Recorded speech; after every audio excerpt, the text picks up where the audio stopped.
Welcome to Om Times TV, a division of Om Times Media and Broadcasting.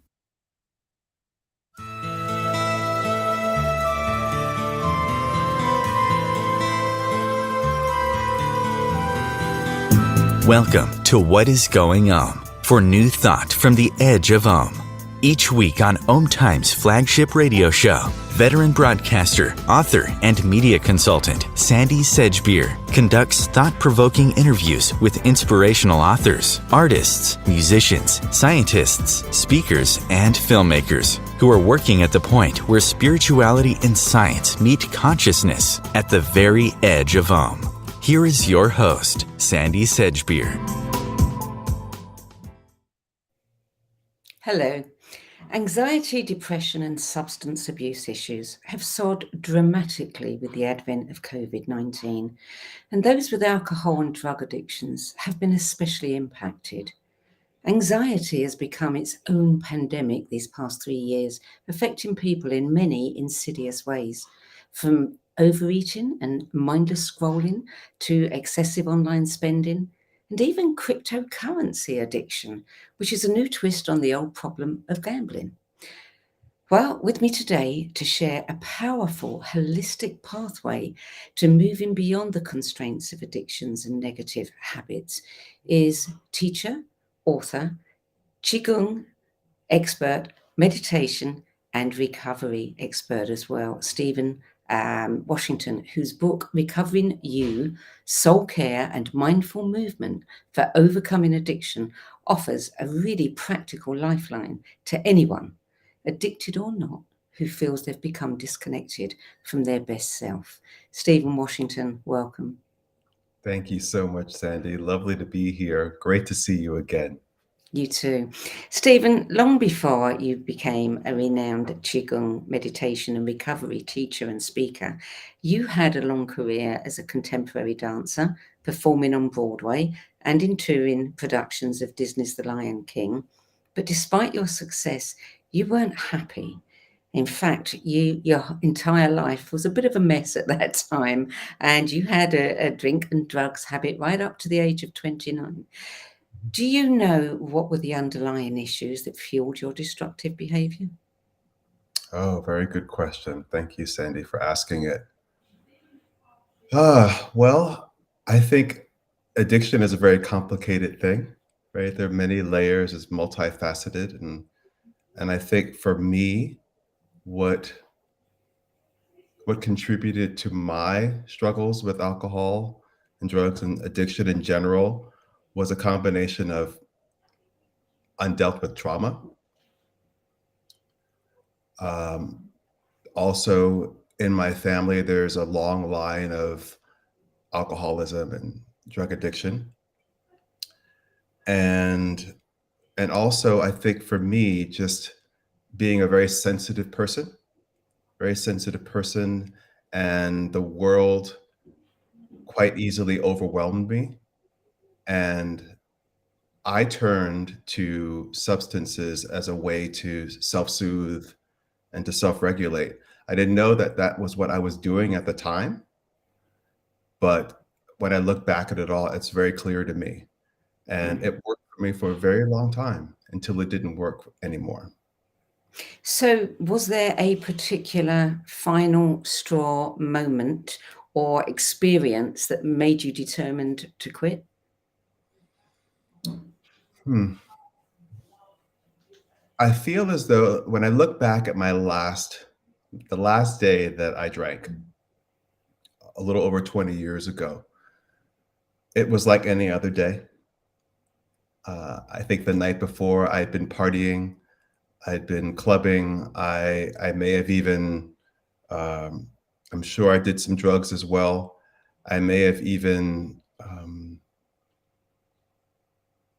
I may have even, I'm trying to think of my words very carefully here. I may have even brought someone home that I didn't know very well. So Yeah. really demoralizing and demeaning behavior. And when I woke up that next morning and I had gone on a trip to an amusement park with friends, hungover like you wouldn't believe, and I normally would have had a therapy appointment with my therapist and their telephone appointments, and I decided to keep my appointment even though I was going to a theme park, which in and of itself is insanity. And it was during my call with my therapist that I had a flash of, okay, something's wrong here. Something's not right. And he, without directly stating the obvious, his reaction to my behavior was a wonderful illustration for me that, okay, time is up. These thoughts that you've had before for years now that you may have a problem with alcohol and drugs, here we are again. Yeah. What are you going to do about it this time? So what I did was I called my friend Craig later that day, and I don't know if I can't remember if I saw him that day, or if I saw him the next day. He's a friend who was in recovery. I knew he would know what to say to me. He would offer me some comfort and perhaps a solution. And from there, I took my first steps into recovery. You talked about being highly sensitive, and we are hearing more and more these days about highly sensitive people, intuitive people, empathic people who find it very hard to cope with the energies of this world. And it's becoming okay to talk about these things now. But I'm sure, 20 years ago, we didn't hear about highly sensitive people at all. I think we're all highly sensitive to a degree, but Mm. watching all of the statistics, all of them, anxiety, depression, drug abuse, drinking, soar as the world is going through this tremendous upheaval, brings this, it really does highlight that we need help, we need strategies, we need tools, and you found your tools through the thing that you love doing, which was movement, dancing. So tell us a little bit about that. Well, I've been dancing since the day I was born, I think. And I think I mentioned this in the book. There's a time when it's etched into my memory so clearly of myself dancing in my living room that I grew up in the apartment I grew up in Connecticut when I was a young child. My parents had split. My mother had a boyfriend at the time, and I remember dancing in the living room to Stevie Wonder or Stephanie Mills, just playing it on the record player and just dancing around the room by myself. No one was there until suddenly he was there, my mother's friend. And I felt very self-conscious and I stopped. And he said, "Oh, no, no, no, don't stop. Keep going." And then later on, he said, "You know, your son," he said this to my mother, "your son has a gift. He has a talent and that should be nurtured." And when I look back at that time, I realized that I was doing my own energy work Yeah. on myself at that time because that dancing made me feel good. It transported me. Movement transported me.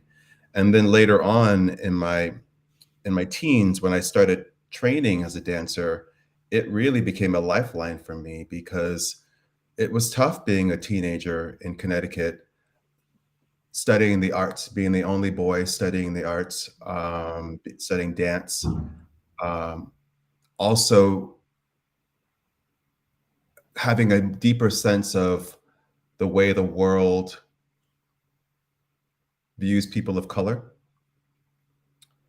and dealing with racism, not really Hmm. understanding it, but feeling the effects of it. Yes. And as I said before, just being a very sensitive child. And I love the things that Gabor Mate talks about when he refers to sensitivities of addicts and how trauma plays a big part. And when we look at um, ACEs, people are talking a lot about ACEs and how these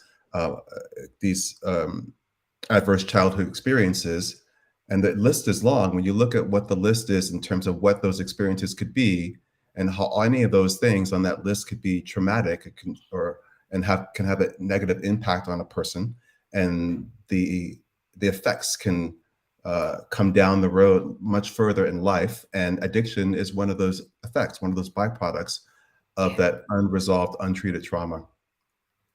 So I found my way to dance, and again, it saved my life. I think as a teenager, if I didn't have it, who knows what I would have done.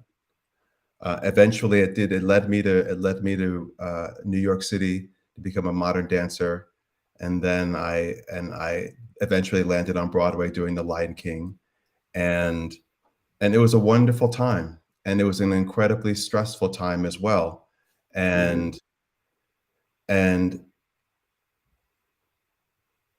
and I fell to my knees because of life, right? And eventually I got sober, and I got sober through 12-step recovery. It helped me tremendously. All the while, movement was a part of my life. But what changed for me was about 10 years, and 10 years into my sobriety, I found Chi Gong. Chi Gong made its way into my life when I started to study traditional Chinese medicine at a school in San Jose, California. And during that time, I was struggling in that graduate program. I was struggling so much so that I had almost nonstop anxiety, panic attacks. I thought I was going to relapse. I thought I was going to lose my recovery because I just did not know how to manage what I was feeling. And it was the practice of Qigong, in addition to other suggestions that people in my Chinese medicine program suggested and offered to me, that I suddenly was able to transform those feelings, those very intense, very strong feelings. I was able to transform them so that I was able to understand them better and move through them. And from that moment on, I knew that this was a powerful tool, that it was going to change my recovery. It made me wish that I had learned it 10 years earlier. That's one of the Mm. reasons why I wrote this book, because I wanted to share it and that it could be a tool that people could use no matter where they are in their recovery, but the earlier you can grab hold of these tools, the better. And yeah, qigong gives me space. It gives me space in my body. I'm curious about, I mean, Mm. obviously you expressed an awful lot through dance. And we know that with Chinese medicine, you're working on the energy flowing through the body, etc. And Qigong is, known to, kind of move blockages, release things. How is that doing Qigong movements different from dancing? I think a lot has to do with intention. Mm, What's the intention behind it? Um, for me, that was the difference. I felt as though I could express myself through dance.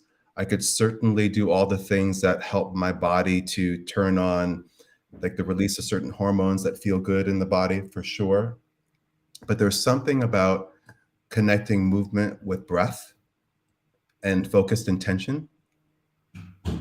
I think that I think that is key. That is mm, key. And there's something about the simplicity of Qigong and the repetitive nature of it that it becomes this mindful movement moment or mindful movement practice. yeah, It becomes quite meditative. I think that is yeah. the key. I think you can get lost in it. Yeah. Yeah. So you write in your book that there's a connection between freedom and recovery, and you say that many of us, we feel trapped by the demands of our life, the past, the present. I mean, more and more people are feeling trapped by all the things, the control they no longer have over their lives because there are so many restrictions caused by the pandemic and by all of the side effects of the pandemic. Um, how does freedom and recovery, how do they go hand in hand for you? When I think of freedom and recovery, I automatically think back to active addiction, where in my experience, in active addiction, my life became very small, very restricted. My life revolved around uh, coming down off of whatever it is that I was putting in my body, or the process of getting ready to do it again, Mm, feeling it in my body, and it's just this over and over the cycle. And so that calls the shots really, and it makes your life very small and very restricted. And recovery to me is the opposite of that. Recovery to me is freedom. It is linked to solutions. It's linked to expansiveness and yeah. community, Mhm. connection. Because if your life is very small and isolated, there's not much connecting going on. Yeah. And science will tell you that one of the ways that we manage our stress better is through connection and community, and not, and to move out of isolation. People need people. Mm, And that's a yeah. big part of recovery. That's been a big part of my recovery. And when I look around, people around me that I know in recovery, the people who have had the most success with it have really dove into this aspect of community and connection. I guess that's why so many people who've gone through 12 steps stay connected to one another, usually, for the rest of their lives. Indeed, yeah, yeah. Yeah. In this book, I tried to create a sense of community. I wanted Mm, the reader to feel me in a very intimate way, but also to feel my recovery friends that I brought in, who shared their experience, strength, and hope as well. And I wanted to create a community that could envelop and wrap around the people who were going to read this book and use it as a mm. tool.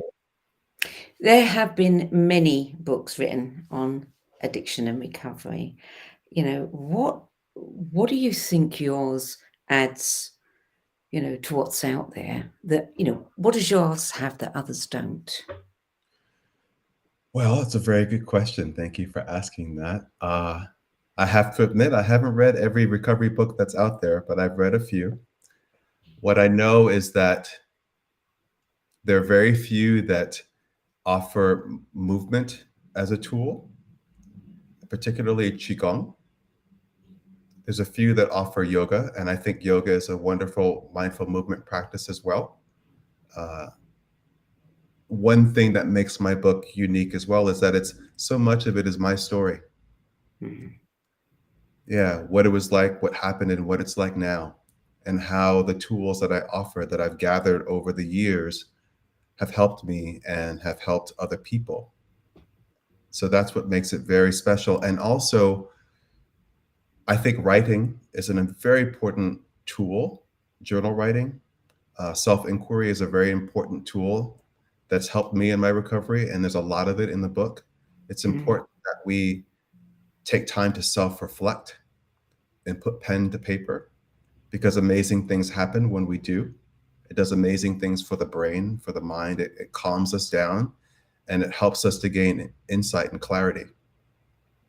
And it's a way to look at oneself with compassion. And that's really Mm. an important part of the process. Well, the interesting thing is we can all move. We might not all be able to dance or dance well, but we can all move. And Yeah. as you say, movement and is so necessary for healing. Mhm. Moving energy is so necessary. You make a really good point in the book about recovery. The journey is not just about what we stop doing, but also what we start doing. And I think that's where a lot of people who want to change a habit fall down because they don't plan ahead and think, what am I going to do instead of? Right. And you offer so many things for people to do instead of. Right. Absolutely. It is about what you bring into your life. Once you've removed something, what are you going to do to help fill you up and lift you Mm, up? And I yeah. offer quite a few things to help people do that. And as I say in the book, recovering you is just will be just one of hopefully the many tools that the reader will use to help them build a more conscious, joyous, healthier life. And it is important that you add things that are life enhancing instead of things that will take away and drain you of energy. Mm.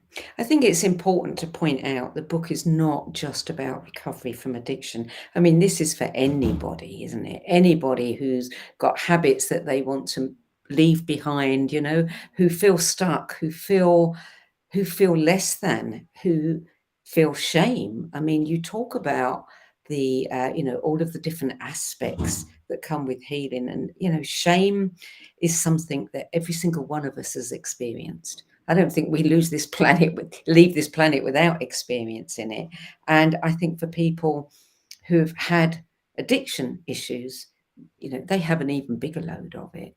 Tell us how you help people get through shame, because it's not easy to change yourself. It's not easy at all to make these kinds of changes. No, it isn't. First thing I want to circle back to before I get to shame is just to also mention that yes, this book is for anyone and everyone could benefit from this book. I think about this book as a tool for people who are getting ready to get ready to enter Mhm. recovery, who are in recovery for a short period of time or have a long time in recovery. But I also think about this book as being helpful to people who love people who are in recovery. Yeah. And Oh, yeah. we all know someone or deeply involved with someone who has issues with recovery or issues with addiction, I should say. Mm. And it's draining for everyone that's involved. And so it's practices that can help ground you and fill you up. And I also feel as though the stories that I share in the book and the tools, I think it gives an insight to the mind and the life of an addict. So that those who don't have addiction issues, but know someone who does, this may give them a window to understand them more. Mm. And I've seen this firsthand just in my own family and how certain people in the family who have addiction and those who don't quite understand what it's like for that person to walk. They don't know what it's like to walk in that person's shoes. Yeah. And I think a little bit more understanding and compassion goes a long way. But as far as the topic of shame, I think shame is the linchpin in addiction. I think it's that feeling, this idea that there's something inherently wrong and that there's nothing that we can do about it to change it, that there's something inherently wrong with us, that we are damaged goods or defective. And I know that I felt a great deal of shame and growing up for many different reasons, and I carried that into my later years, and it definitely fueled my addiction, and it just kind of kept this hamster wheel going for me. And I love what Brene Brown says about shame, and that shame needs three things to survive: secrecy, silence, and judgment. And it's been my experience that when I share something that I'm ashamed of, that I feel shame about, it it lightens my load. It lifts me up. It becomes this thing that's not something that I have to hide in a dark closet and allow it to fester, because that's the thing with shame. If we don't share it, if we keep silent about it, if we keep secrets about it, it will fester and it will grow, and it will start coming out in many different ways, destructive ways. And once we share it with someone, and it's not just with anyone, I think we have to be discerning about who we share our shame with, and allow that person in to hear us, and to hear us without judgment. Because if you can share your shame with someone else and they don't judge you, it's an invitation for you to not judge yourself so harshly. And I know that shame is something that if it's unchecked and unresolved, it's something that can just spiral out of control. And I love what my friend Keith says in the book, how it was really important for him to work with a therapist, a counselor, to help him examine the shame that he was feeling and find some way to resolve it. Otherwise, he was just doomed and destined to keep repeating the same mistakes over and over and over again. Mhm. So like you said, shame is not unique. It's part of the human experience, but there's something about people with addiction issues that we Yeah. tend to uh, have a great deal more of it. Yeah. I mean, we all know that we all have fears. We all know that we have certain other things, but shame is the one that I think everybody feels that they have to keep hidden. There's so many big stories wrapped up in shame, and Oh, I think that's one of the hardest things for people to get through. absolutely. And I also feel as though there's so many other emotions that are woven into the shame Yeah. Yeah. too. It's so complex, it's so multi-layered and multifaceted. But Yeah. I wanted to provide people a way to look at shame in a different way and some solutions around it in the book. And I think that I've successfully been able to offer people some things to consider and some Mm. tools that they can use to help move them from where they are to a better place around shame. One of the things I really liked about the book and thought was really neat was that you have, various chapters dealing with certain facets of the recovery journey. And at the end of those chapters, you have illustrations, you have movement, you show people how to do some of the movements. And by the time they get to the end of the book, they've got a whole sequence of movement. So they've got a complete routine that they've gradually gone through and learned in a very easy way. It reminded me of when I first did Tai Chi, and you only get a little bit of the movement. And then, after you've practiced that several times and your body remembers it, you then move on to the next. But that just felt like such a wonderful thing to be given to your readers, something so tangible and also so, um, it's such a beneficial thing, not just beneficial emotionally and physically and psychologically, but just the joy, of creating that flowing sequence of movements. You can't help but end it with a smile on your face.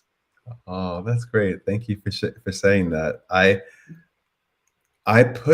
I wanted Qigong to be, of course, a very big part of the book, and having it at the end of a movement at the end of each chapter I thought was a really effective way to help people process whatever has come up Yes. for them in Yeah. reading and doing the work in the chapter.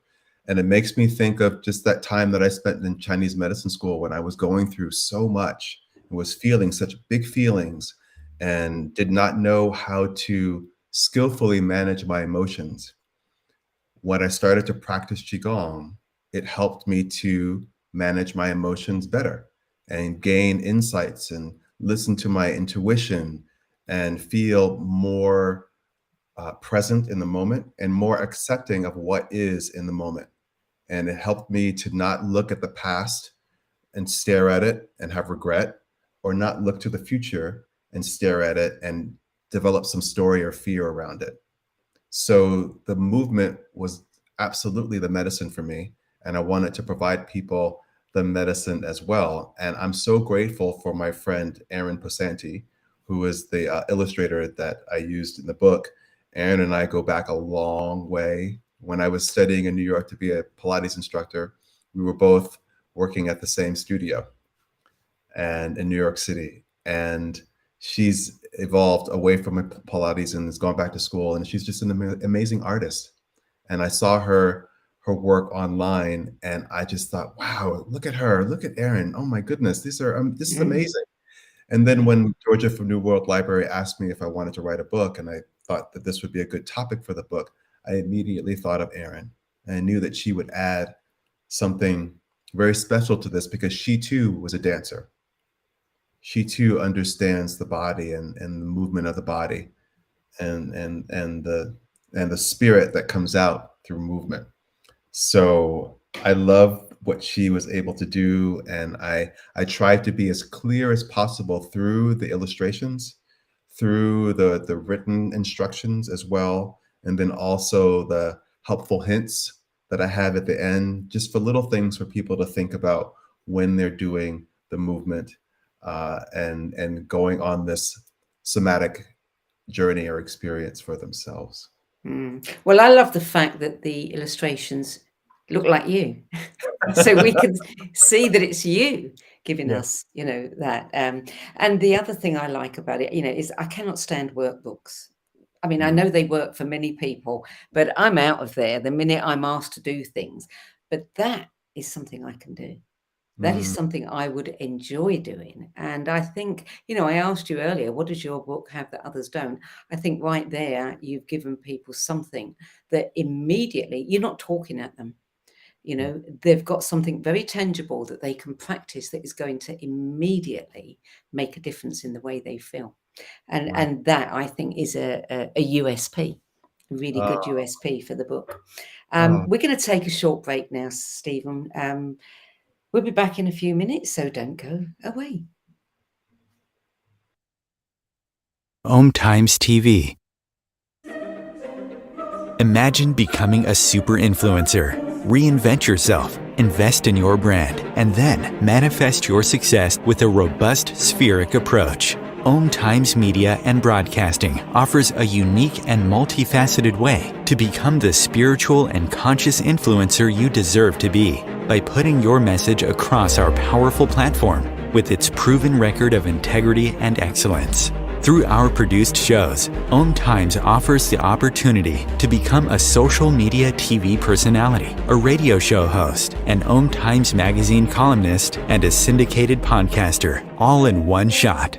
By live streaming your show on Om Times TV and broadcasting it across the extensive Om Times radio and TV networks, you become more than a host. You become an ambassador and a force for positive change. Om Times. Open yourself to the possibilities.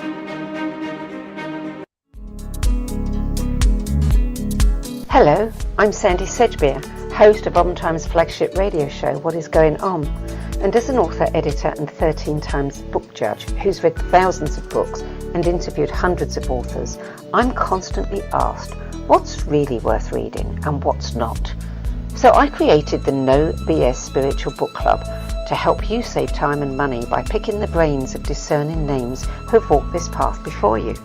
There's no catch, no fees and no BS. just an ever-growing library of 10 best spiritual book lists from some of your favourite authors and teachers, plus free book excerpts, audios and video interviews with people like Don Miguel Ruiz Jr., David G., Lee Harris, Mark Nepo and more.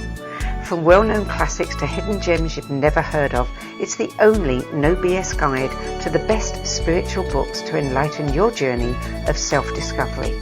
So why not join the club? Get inspired and save money at the nobsspiritualbookclub.com. There are 16 million children struggling with hunger in America. That's 1 in 5 daughters, sons, neighbors, and classmates who don't know where their next meal is coming from. Yet billions of pounds of good food go to waste every year. It's time we do something about it. Feeding America is a nationwide network of food banks that helps provide meals to millions of kids and families in need. Visit feedingamerica.org to help them feed even more. Together, we can solve hunger. Together, we're feeding America.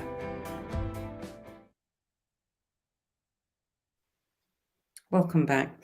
Stephen Washington, you've included the words soul care in the subtitle of your book. Tell me what you mean by soul care. What I mean by soul care is anything that we do that tends to the health of our body, mind, and spirit, I think contributes to the health and the well-being of our soul, basically. And every practice that I put in the book tends to this deep aspect of ourselves, which I think is really related to the essence of who we are.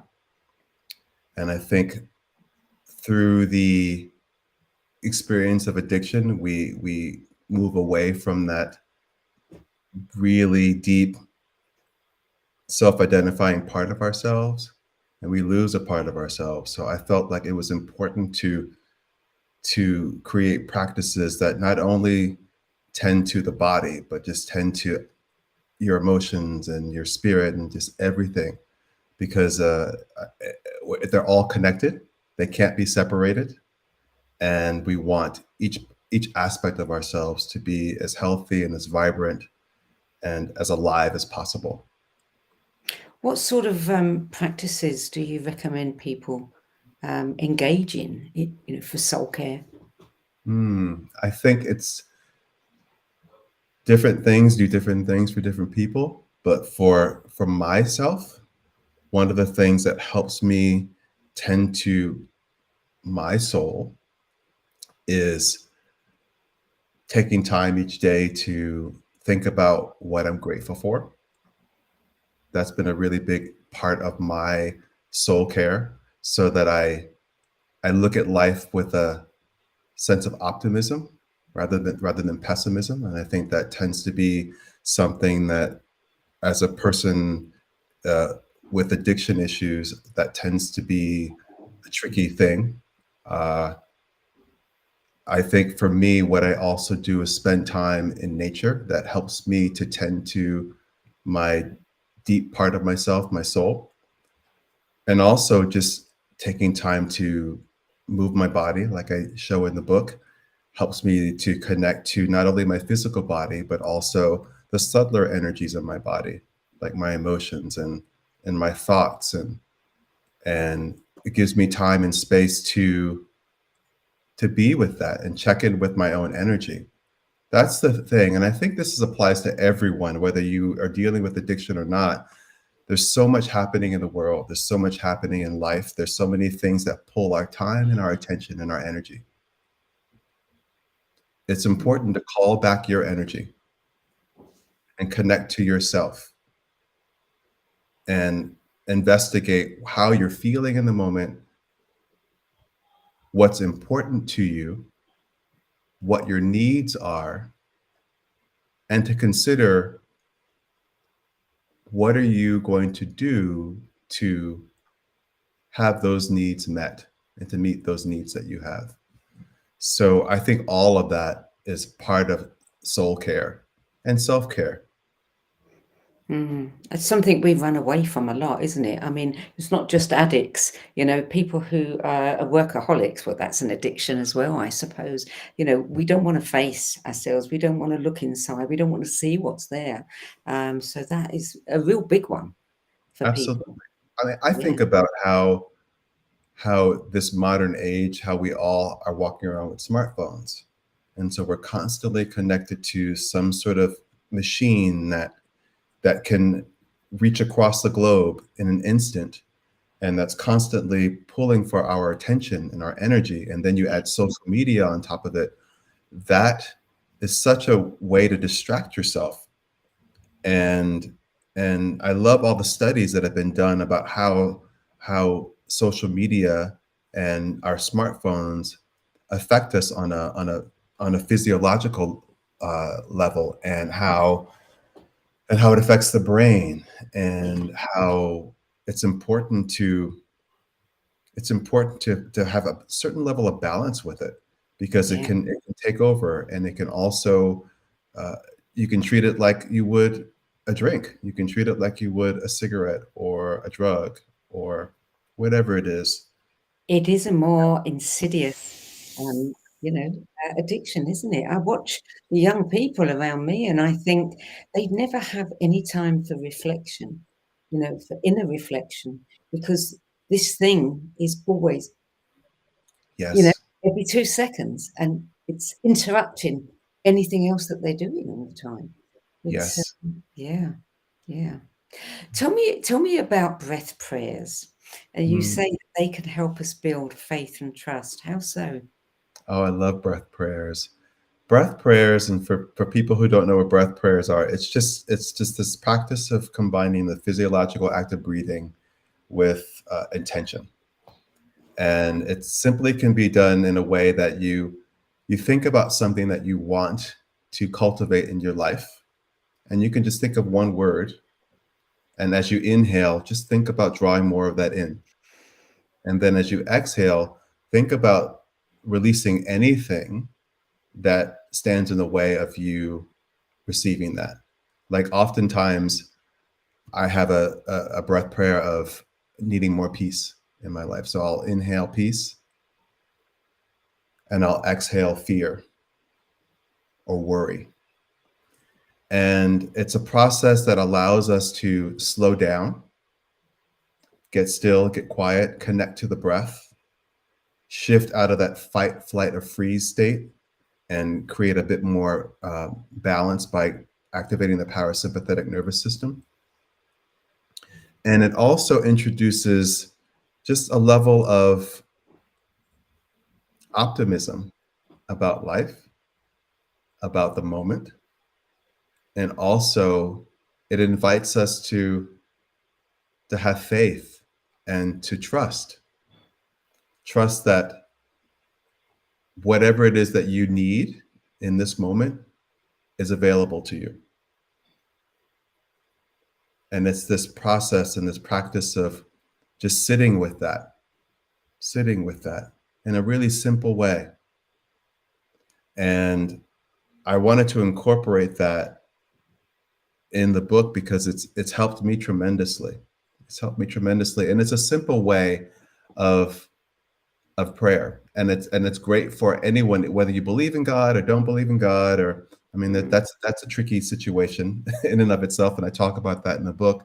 But it's something that I think anyone could use and grab hold of and incorporate it into their life as part of their soul care, as part of their self care, Mm, and it's something that only holds positive things and health and well-being benefits. mm.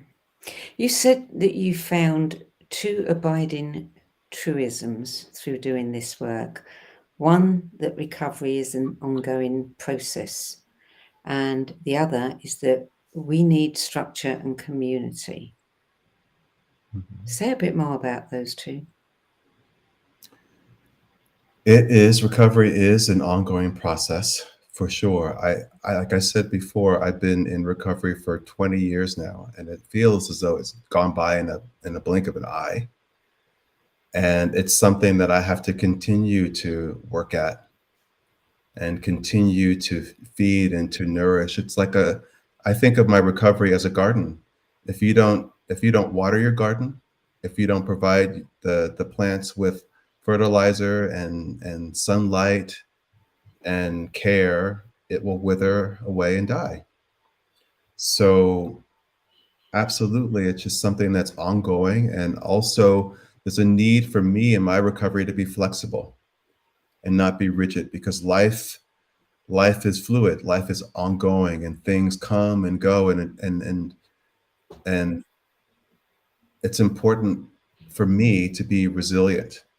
And resiliency from a Chinese medicine standpoint is having this equal amount of strength and flexibility.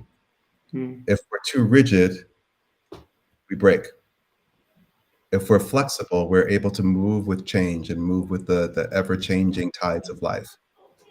So I feel as though recovery is an ongoing thing for sure, and it's ever evolving. And then lastly, recovery is about community. Like I said before, there's no way in the world that I would have been able to get sober and have the life of recovery that I've had if I tried to do it all by myself. And I need it then, and I still need now. I still need people to be a part of my life, to allow me to share deep personal parts of myself and my experience and my struggles, and vice versa, for me to hear what others are going through, and for us to be a support for one another. And when you share a problem, the problem is halved. But if you have no one to share it with, how do you achieve that? So community is incredibly important. And like I said before, it's beneficial to our mental health when we have a supportive community of people, no matter how or where you find it.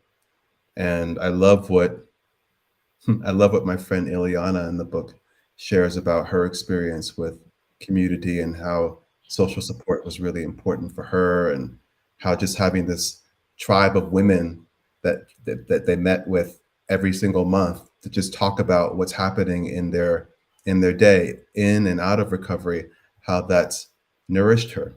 And I think it's something that is just vital. And unfortunately, many of us are afraid to reach out.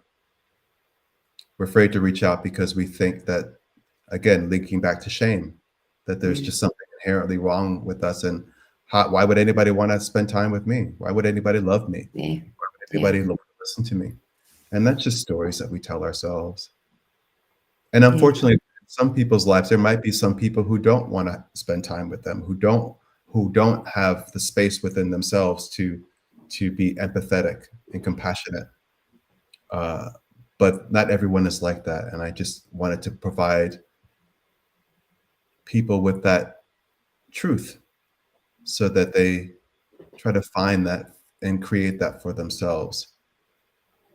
It's interesting, isn't it, that through the pandemic, we learned so much about isolation and community. We learned how important community is when we were deprived of it, and when people banded together and started helping one another in a way that, they haven't done for a long time. And at the same time, so many people were isolated and have kind of found some weird kind of comfort in their isolation and continued that. So there's a paradox there. Absolutely. And for me, this makes me think of the difference between isolation and solitude. There's a part of me that can easily isolate. By my nature, I'm an introvert. And I know there are a lot of people who are introverts as well. And so it's not unusual for them to be alone and be with themselves. But the difference between isolation, in my mind, and solitude is isolation is something that can be draining, can drain our energy, can deprive us from the things that nourish us. And then solitude is something that's different. Solitude can be beneficial because it gives you time to reflect. It gives you time to connect to your own energy. It gives you time to be with yourself. It gives you time to just stop and pay attention. And like you said, this time that we've all gone through has taken us on a path that we just did not see coming.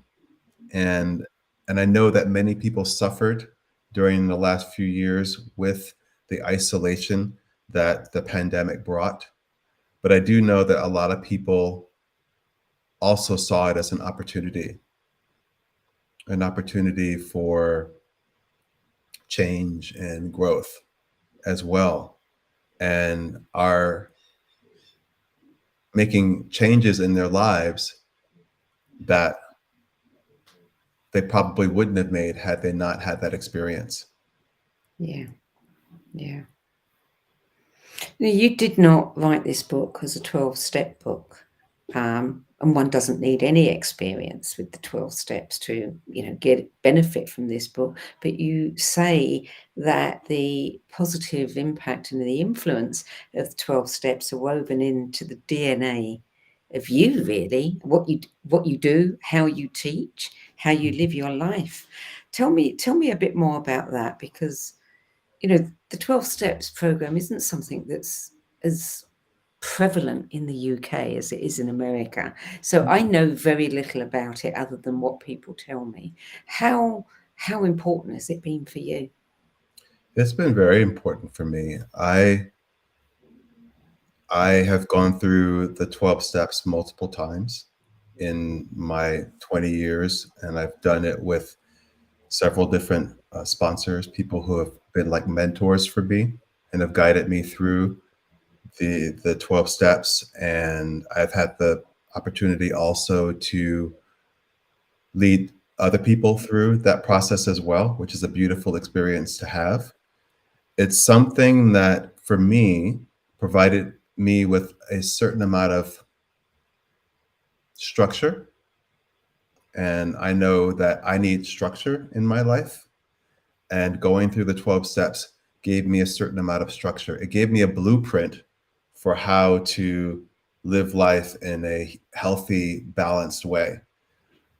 First, by realizing that I had a problem, and that I was powerless to change it on my own.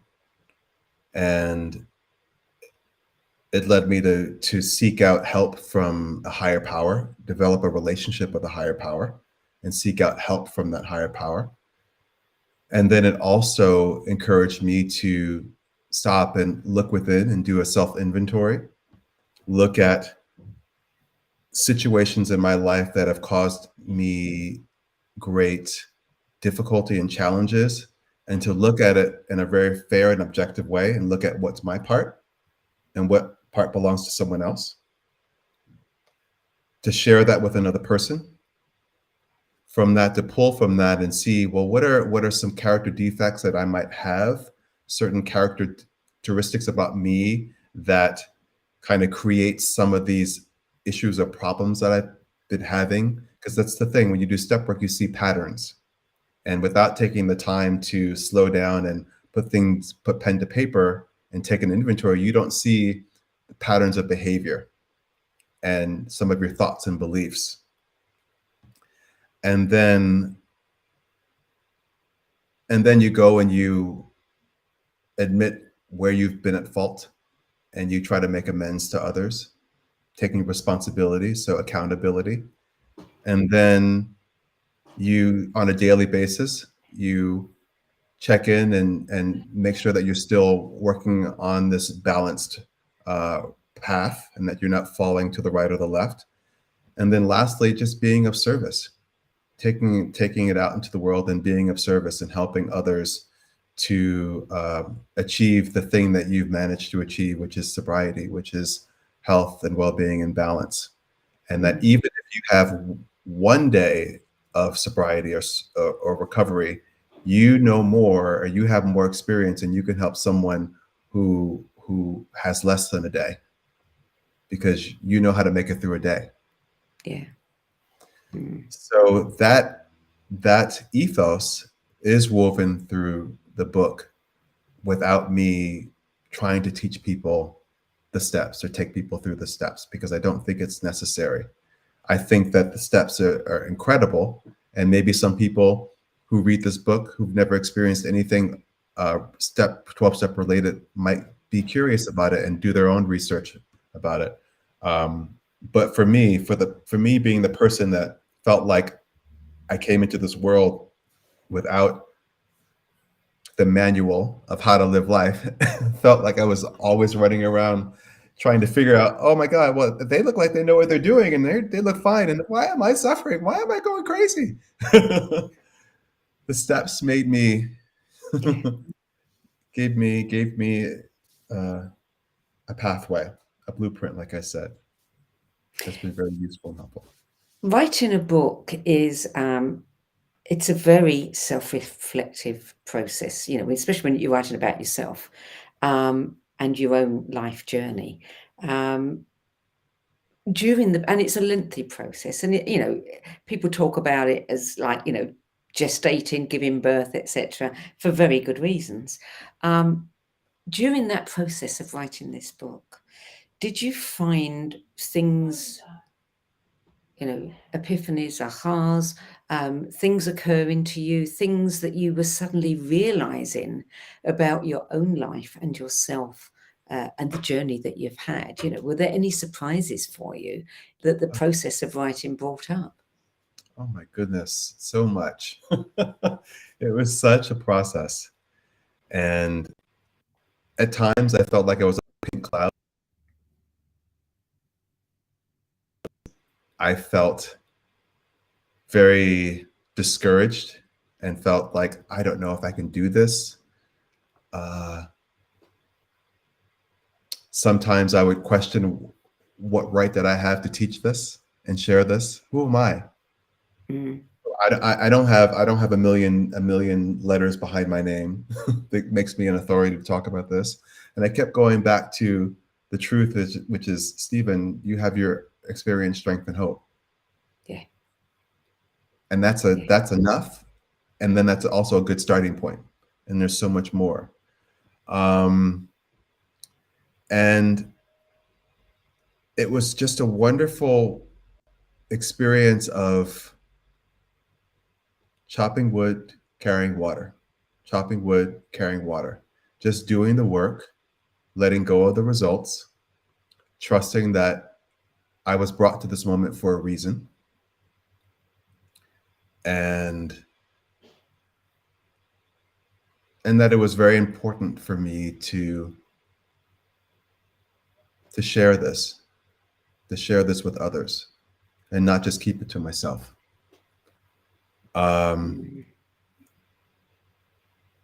Trying to think of what else. There's just so many aspects to it. I loved what my writing coach said to me when I was on that pink cloud. he at first was just a little kind of concerned for me because he thought, well, because he knows he's taken many people through this process of writing a book. And he was waiting for me to have those challenging moments and just to have those chances to talk about it and not keep it inside and get to the other side of it. And of course, when I look at my experiences and I put them down on paper, I get different insights. And I also get more compassion for myself as well, for my own experiences. Which is really important. It is. And that's part of that unfolding of recovery. Yeah. Yeah. Well, we're almost out of time. I've got one very quick question that I want you to answer. You provide such a wealth of tools and practices and techniques and reflections and examples in the book. If readers adopt only one practice or tool, what would you most want it to be? In a very short answer.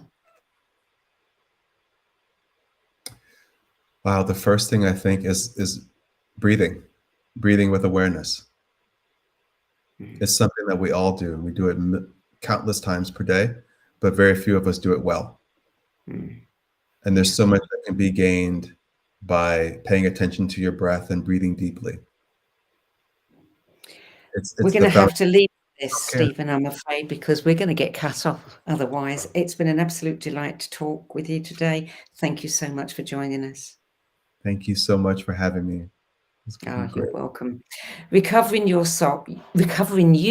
Soul Care and Mindful Movement for Overcoming Addiction is published by New World Library. For more information about Stephen Washington's wellness content, movement and meditation courses and videos, visit his website, stephenwashingtonexperience.com. That's the end of the show for this week. We'll be back next week at the same time, and I look forward to seeing you then.